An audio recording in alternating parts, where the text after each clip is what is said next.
Halo semuanya, balik lagi di channel YouTube eh, PH. Kali ini aku sama, Ferry.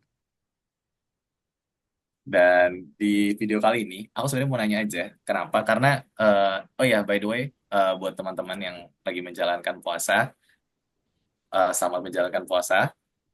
Kalau video ini akan diupload waktu puasa ya, selamat menjalankan puasa. Semoga lancar semuanya sampai Lebaran. Oke, Amin. jadi di tengah-tengah sahur, waktu aku di tengah-tengah sahur, terus aku kepikiran gitu. Kan kemarin kita habis dari Qatar, habis dari Dubai. Nah, Hmm, satu hal yang aku lihat di sana adalah meskipun startupnya berasal dari negara itu, oke. target market mereka, terus atau minimal kalau kita tahu kan Samsung mereka itu nggak cuman ada di negara itu gitu. Ya, oke. Jadi mungkin aja kayak dari Samsung, tamnya dunia gitu. Oke. So ya udah, Samsungnya bisa kayak di negara-negara lain. Hmm, Nah, dari situ aku juga kepikiran kayak, oh kemarin kan kita habis bahas soal gimana sih market untuk regtech kalau kayak kita di Indonesia. hmm, Nah, tapi ini juga nimbulin pertanyaan dari aku sendiri, kira-kira gimana sih dunia internasional atau startup global dari berbagai macam dunia ngelihat security compliance. Tapi kali ini point of view-nya yang perlu kita dapat insight-nya adalah sebagai warga atau sebagai startup yang base-nya di country atau di negara-negara yang security-nya belum terlalu mature. Kalau dia mau oke. keluar, kalau dia mau cari tahu atau mau dapat klien dari luar negeri, kira-kira gimana sih sebenarnya? Seberapa penting sih ini? Terus kayak kasih kita gambaran lebih jauh lah tentang dunia global itu seperti apa. Alright. Pertanyaannya dapat dari sahur ya. Oke. Menarik. Iya, Sahurnya makan apa ini kalau kayak gini? Oke. harus ambil. Nah, yang jelas gini sih. Em, Sertifikasi itu kan secara apa ya? Bukan harafiah lah ya. Tapi kalau kita ngomongin security compliance terus ada certification-nya kayak ISO 27001 dan teman-temannya itu mayoritas kan sama seperti kamu punya ijazah sarjana. Oke, ijazah Kayak, penting. Ijazah penting dong. nah iya ijazah penting kan? Tapi ijazah Penting. penting untuk apa? Ntar dulu, kita mau masuk Oke. bahas itu boleh. Oke, sekarang gini, kamu ada Ijazah penting, lowongan, ijazah penting. iya, kamu ada lowongan pekerjaan, Oke, dibilang lulusan S1 dengan IPK sekian sekian sekian. Berarti ijazah kamu dengan yang ada juga tertulis nilai IPK-nya penting nggak sebelum bisa apply? penting. Penting. Tapi di satu lagi ada pekerjaan yang bilang misalnya gini, saya cuma butuh developer, nggak ada syarat pendidikan, nggak ada syarat IPK dan teman-temannya. Jadi, apakah kamu punya ijazah sarjana penting nggak? Kalau di situ jadi nggak kepake. Nah, sama. ISO certification Oke, juga kayak gitu. Jadi pada akhirnya, kalau kita ngomongin di apa startup di sebuah negara ya, selalu yang pertama adalah lu harus comply dengan hukum yang berlaku di negara tersebut. Itu yang oke, pertama yang lo harus ingat. Yang namanya sertifikasi-sertifikasi ini itu bukan mandatory, tapi opsional. Tergantung ada yang minta apa enggak. Sama kayak tadi pekerjaan. Kalau memang target customer kamu itu tipe orang yang bilang dibutuhkan lulusan S1 dan makanya si sertifikat itu penting, ya berarti si sertifikasi ISO juga dia akan tulis itu. Dia akan mensyaratkan itu. Penting gitu loh. Tapi kalau customer kamu yang tipe yang penting harga murah, fasilitasnya jalan, ya dia juga nggak akan nanya mana ISO sertifikat kamu gitu. Itu secara general gitu loh. Jadi kalau lu ngelihatnya tuh seperti itu. Tapi jangan lupa di banyak hal itu apalagi di Indonesia ya. Yang gua dengar ya, kalau gua salah ya, tolong koreksi. Ada regulasi-regulasi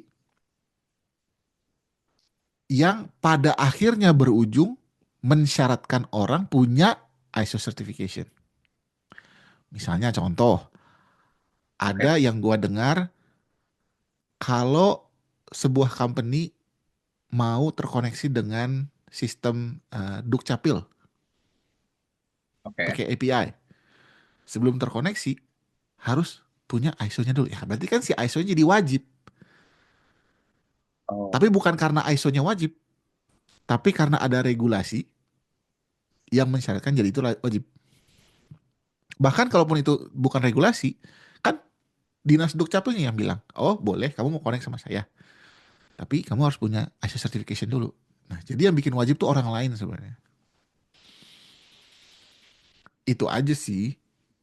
Jadi kalau ditanya bagaimana dengan bisnis global, ya mohon maaf ya, gue mungkin ngomongnya juga nggak terlalu mirip sama konsultan pada umumnya. Tapi gue bilang ya perlu nggak perlu. Perlu nggak perlu dalam artian gini, ya lu perlu kalau memang target market lu memerlukan itu untuk itu gitu.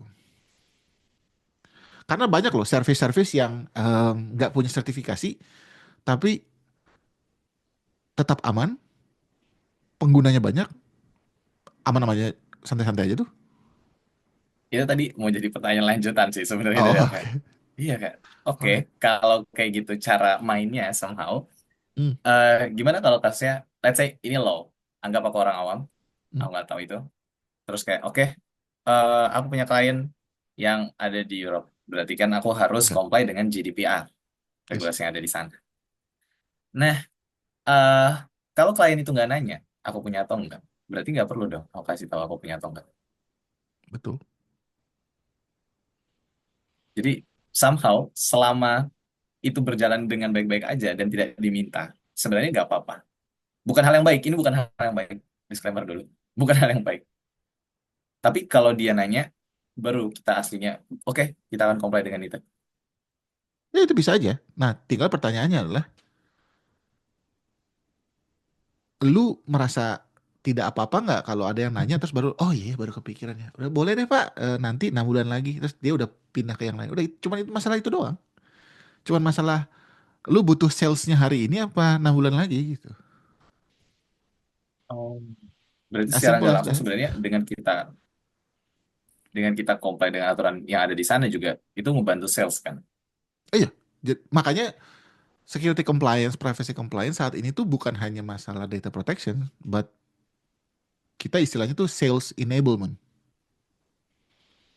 Oh, oke, Jadi oke. ada klien, terus ada dua calon nih. Yang satu certified, yang satu enggak. Ya udah pasti di drop. As simple as that gitu. Jadi beneran Oke. sekarang tuh certification tuh jadi sales enablement gitu loh. Nah, tapi baik lagi karena tipe jasanya, tipe produk yang ditawarkan itu memang yang membutuhkan itu gitu. Tapi coba lu bikin game. Emang ada yang nanya? Oke, nggak ada sih. Iya. Jarang. Laku-laku aja Mungkin kan ada. game? Ya, benar. Ya kan? Hmm, Mau itu iya sih. game Android kek, mau game iPhone kek, atau game apa Steam? Masih zaman gak sih Steam?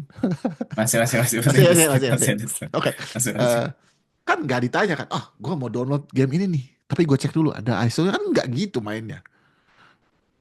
Bahkan studio gamenya Oh, pun kalau kamu cari website tidak ada tulisan ISO certified.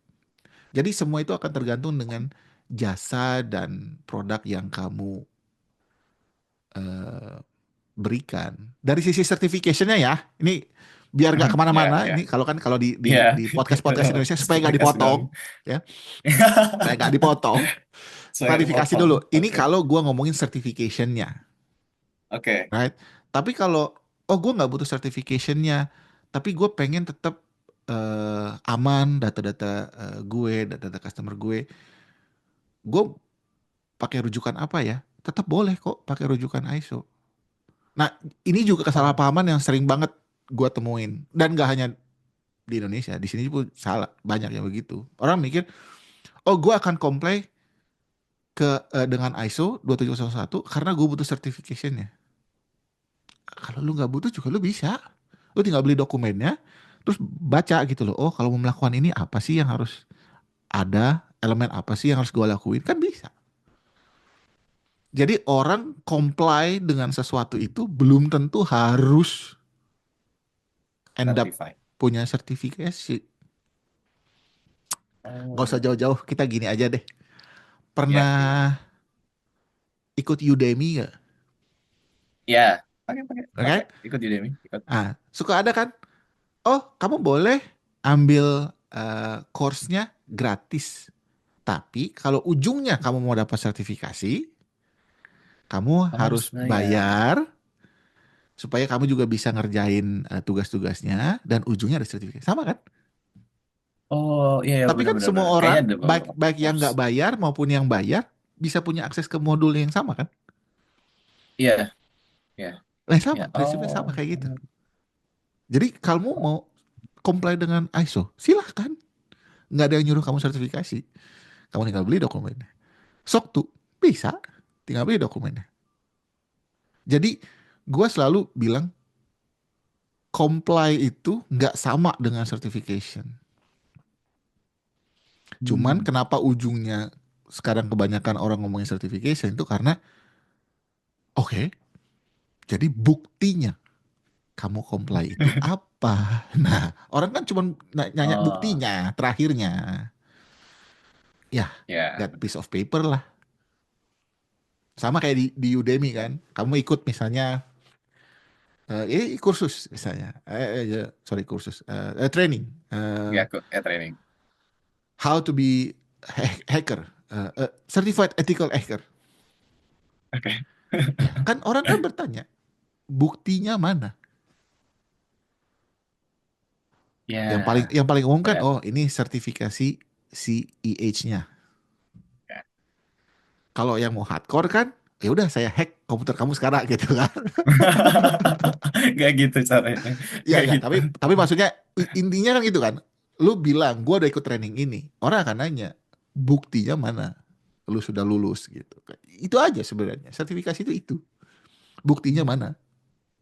Berarti kayak ini nih, aku kurang cari sih sebenarnya kalau misalkan di startup Indonesia. Cuman kan kita tahu kalau di luar ada yang namanya trust center Hmm. atau trust page. Nah, boleh dikasih tahu dulu nggak trust page sama trust center itu sebenarnya apa sih? Sebenarnya trust center atau trust page itu hanya sebuah halaman yang mendescribe kamu tuh punya security control apa aja. Kamu tuh ngapain aja sih untuk memprotek eh, data orang. Jadi misalnya, oh saya pakai encryption buat semua datanya. Saya selalu melakukan apa review untuk akses-akses sistem setiap 3 bulan sekali. Ya, cuman mendescribe aja apa yang kamu lakukan. Cuman kan biar keren, namanya trust center. Intinya mah cuman kasih tahu gitu. Kamu ngapain aja. Dari dalam trust center kita boleh dong ngomong kayak, oke, kita comply dengan ISO, kita comply dengan SOC 2, bukan sertifikasi ya. Kita Boleh, comply. boleh. Tapi kan orang nanya, Bisa saja kan? buktinya mana? Makanya di banyak trust center itu selain ada klaim, ya si sertifikasinya bisa di-download. Kan tadi klaim kan kamu bisa tulis apa aja. Kamu mau tulis semuanya saya backup setiap hari padahal kamu enggak kan bisa aja. Benar. Supporting buktinya mana? Ah, sertifikasinya bisa di-download itu aja. Makanya kalau lihat trust page komponennya tuh selalu apa yang gua lakuin, buktinya apa? Bisa di-download. Udah, itu doang. Iya sih. Ini by the way juga buat tips sih. Kalau aku pikir ya, jadi buat teman-teman yang mungkin lagi nonton video ini terus masih searching beberapa vendor dan mereka ternyata tipe orang yang kayaknya juga peduli sama security. Jadi kalau kalian nemu data center atau tempat-tempat page yang seperti itu, coba dilihat dulu. Dia bilang dia comply, belum tentu certified. Jadi hal-hal yang seperti itu tolong dicek lebih baik dulu ya. Jadi teman-teman yang lagi mau kerja sama mungkin atau dealing with someone atau mau doing partnership, coba dicek dulu. Oh, ada satu, ada satu, Karena ada satu kebiasaan. apa tuh? Dan ini kebiasaan yang paling paling paling gue sebel. Oke, Jadi, oke. oke, kalau kalau dia cuma bilang dia comply, Mhm. gue kan akan bertanya, "Ya udah, mana buktinya?" Tapi banyak loh. Kejadiannya banyak startup sih sebenarnya. Banyak startup Yang kau lihat di websitenya ada logo ISO-nya. Padahal itu logo itu nggak boleh dipakai sembarangan ya. Terus tiba-tiba pokoknya ya udah diambil dari internet terus taruh di Oh, situ. Jadi kan kesannya, udah ISO certified nih. Tapi orang-orang yang kayak kita yang ngerti, ya udah mana kopinya? Oh, kami udah ISO, ya mana? Karena ISO certified itu tidak boleh disembunyikan ya. oh, oke, oke, oke. Kalaupun harus ditanya dulu baru dia kasih, ya nggak masalah. Tapi kalau lu berani taruh logo itu, artinya lu siap untuk ditanya sama orang yang, ya mana kopinya? Nah, kebanyakan tak lagi gimana sih? Atau yang paling sering nih, jawaban nomor dua, iya, kita kan ISO compliant karena kita pakainya hostingnya di AWS. AWS kan udah ISO 27111. Terus kayak, ya, oke. You are not the right vendor for me. Nah, Itu yang paling sering tuh tapi yang bikin kalau hal yang ketawa. kayak tadi, kalau hal kayak tadi, jadi daripada kita cuma ketawain doang dan sebel, kita Hmm. juga harus kasih tahu nih. Kenapa sih kalau kita, meskipun kita pakai vendor AWS, kenapa Hmm. sih kita juga nggak berarti comply dengan ISO-nya?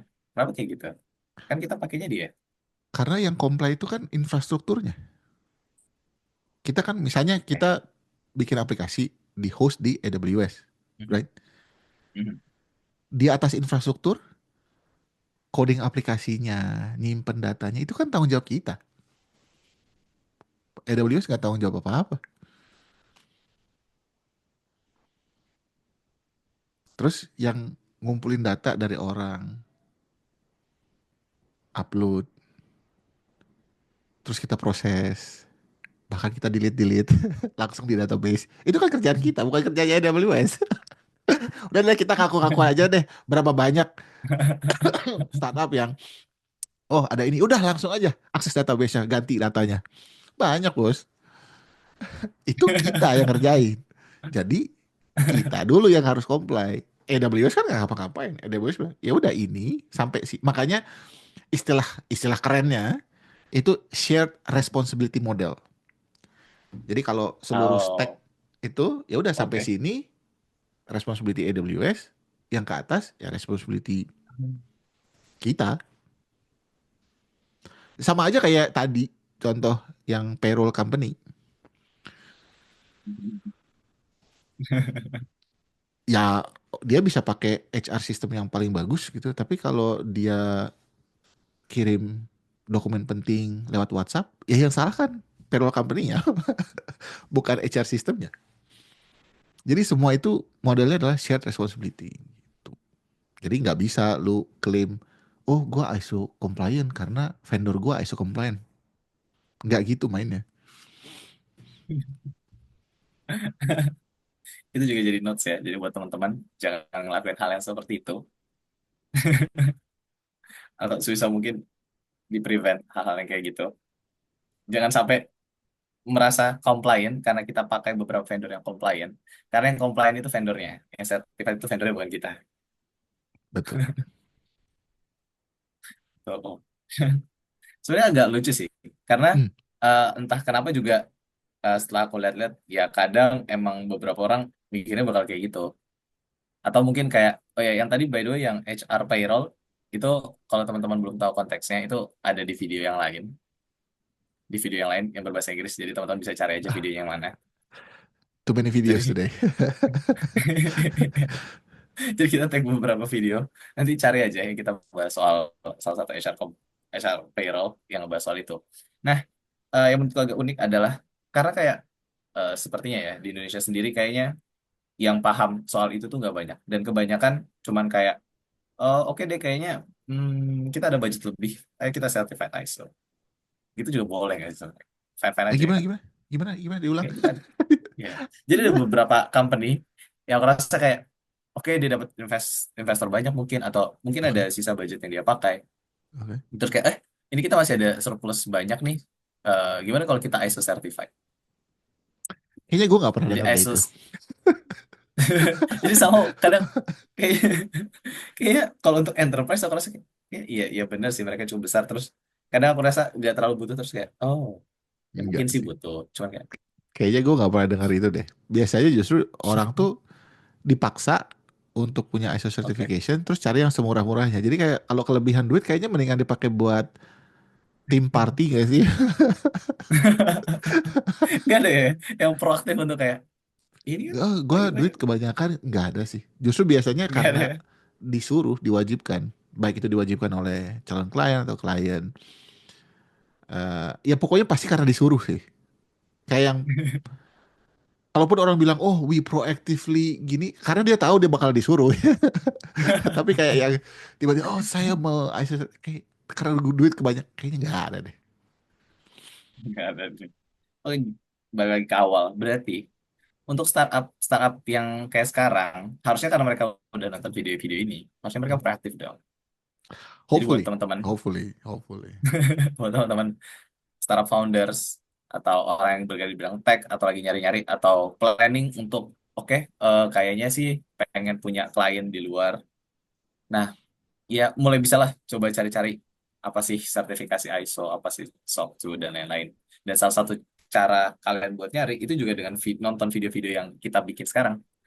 Jadi kalian bisa lihat beberapa list video yang udah ada.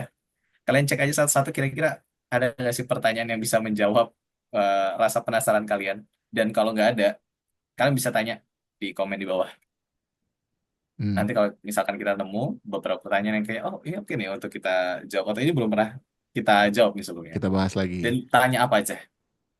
Tanya apa aja. Bener kan? Tanya apa aja kan? Iya tapi seputaran itu ya.